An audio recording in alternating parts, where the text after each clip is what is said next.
एक बार एक छोटी सी बच्ची हाथ में मिट्टी की गुल्लक लेकर के भागती हुई एक दवाइयों की दुकान पर गई। वो काफी देर तक वहां पर खड़ी रही, लेकिन दुकानदार का ध्यान उसकी तरफ नहीं गया क्योंकि और भी बहुत सारे लोग खड़े हुए थे।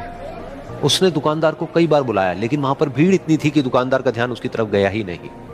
और फिर उस बच्ची को थोड़ा सा गुस्सा आया तो उसने अपनी मिट्टी की गुल्लक लेकर के वहीं काउंटर पर जोर से रख दी, जिसके बाद में जो दुकानदार था और जितने भी लोग खड़े थे वो सब उस बच्ची की तरफ देखने लग गए।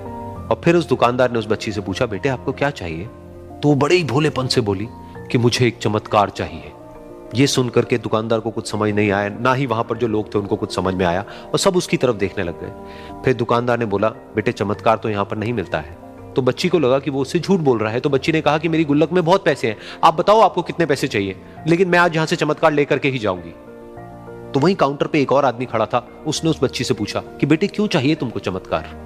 तब उस बच्ची ने अपनी कहानी बताई कि अभी कुछ दिन पहले मेरे भाई के सर में बहुत तेज दर्द हुआ, तो मेरे पापा मम्मी उसको हॉस्पिटल ले गए। उसके बाद कई दिन तक मेरा भाई घर नहीं आया। तो मैंने कई बार अपने पापा से पूछा, लेकिन उन्होंने मुझे कुछ नहीं बताया। उन्होंने बार बार यही कहा कि वो आ जाएगा, वो कल आ जाएगा, वो कल आ जाएगा, लेकिन वो आ ही नहीं रहा था। तो मैंने देखा कि मम्मी रो रही है।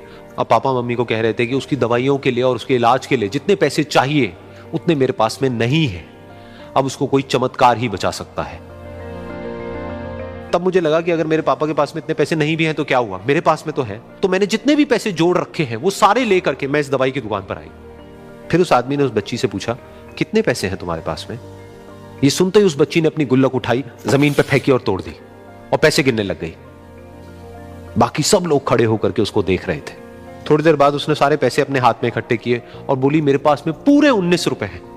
वो जो आदमी वहां पर खड़ा था वो थोड़ा सा मुस्कुराया और बोला कि अरे तुम्हारे पास में तो पूरे पैसे हैं, इतने का ही तो आता है चमत्कार। ये सुनकर के वो बच्ची बहुत खुश हो गई और बोली कि चलो मैं आपको अपने पापा से मिलवाती हूं। बाद में पता लगा कि वो आदमी कोई आम आदमी नहीं था, बल्कि एक बहुत बड़ा न्यूरोसर्जन था, और उसने सिर्फ 19 रुपए में उसके भाई की सर्जरी करी और कुछ ही दिन बाद वो ठीक होकर के घर वापस आ गया। फिर कुछ दिन बाद वो बच्ची, उसका भाई, उसके पापा, उसकी मम्मी चारों एक साथ बैठे हुए थे और बात कर रहे थे। तो उसकी मम्मी ने उसके पापा से पूछा कि अब तो बता दो ये चमत्कार आपने किया कैसे? तो उन्होंने अपनी बेटी की तरफ देखा और बोले, ये चमत्कार मैंने नहीं, इसने किया है।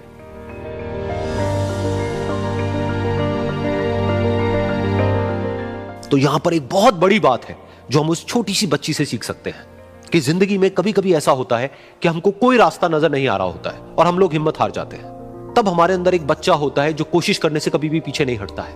वो हार मानने को तैयार नहीं होता है क्योंकि उसको ना शब्द समझ नहीं आता है। वो बच्चा जिसके लिए कुछ भी नामुमकिन नहीं है, क्योंकि वो हर हाल में कोशिश करता ही रहता है।